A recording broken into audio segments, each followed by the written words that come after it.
ರಾಮ ಮಂದಿರದ ಅಕ್ಷತೆಯನ್ನು ಈ 3 ರೀತಿಯಲ್ಲಿ ಬಳಸಿಕೊಳ್ಳಿ.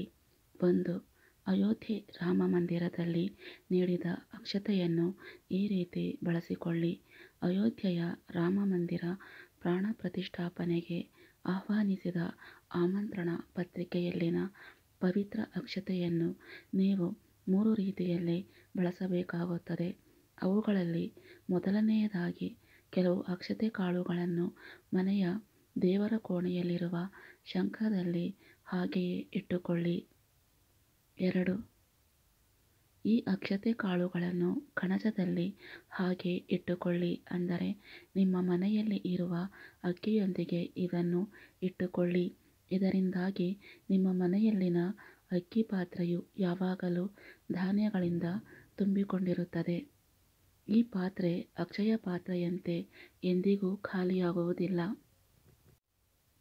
3.